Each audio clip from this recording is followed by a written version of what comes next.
జానకి వీళ్ళిద్దరూ కూడా మంచి సినిమాలు చేసి తమకంటూ ప్రత్యేకమైన గుర్తింపును సంపాదించుకున్న వారే కావడం విశేషం. అయితే చాలామంది అప్డేట్ అవుతున్న సినిమాలకు తగ్గట్టుగా సినిమాలు చేయలేక ఇండస్ట్రీ నుంచి ఫేడ్ అవుట్ అయిపోయారు. కానీ ఇప్పుడు మరోసారి వాళ్ళ అదృష్టాన్ని పరీక్షించుకోవడానికి రెడీ అవుతున్నారు. ఇక ముందుగా వైవిఎస్ చౌదరి గురించి చూసుకుంటే ఈయన ఒకప్పుడు లాహిరి లాహిరి లాహిరిలో, సీతయ్య, దేవదాసు లాంటి సినిమాలతో సూపర్ సక్సెస్లను అందుకున్నారు. అయినప్పటికీ ఆయన సాయి ధర్మ తేజ్తో చేసిన రేయ్ సినిమాతో ఒక్కసారిగా భారీ డిజాస్టర్ను అందుకోవడమే కాకుండా ఇండస్ట్రీ నుంచి ఫేడ్ అవుట్ అయిపోయారు.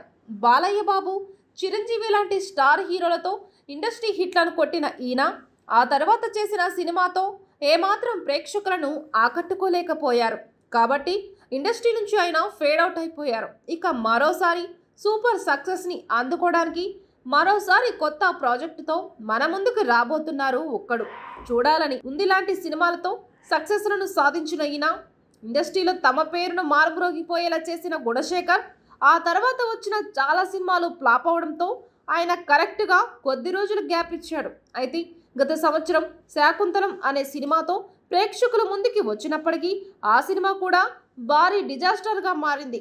ఇక ఇప్పుడు యూఫోరియా అనే సినిమాతో మరోసారి ప్రేక్షకులను ఆకట్టుకునే ప్రయత్నం చేస్తున్నాడు. ఒకప్పుడు నువ్వు నాకు నచ్చావు, మల్లీశ్వరి, మన్మధుడు లాంటి క్లాసికల్ హిట్ సినిమాలకు దర్శకత్వం వహించిన విజయభాస్కర్ ఆయన నుంచి త్రివిక్రమ్ వేరైపోవడంతో ఆయనకి అనుకున్నంతగా సక్సెస్ అయితే రాలేదు. కాబట్టి ఇప్పుడు మరోసారి ఒక కొత్త సినిమాతో ప్రేక్షకుల ముందుకు వచ్చే ప్రయత్నం అయితే చేస్తున్నాడు.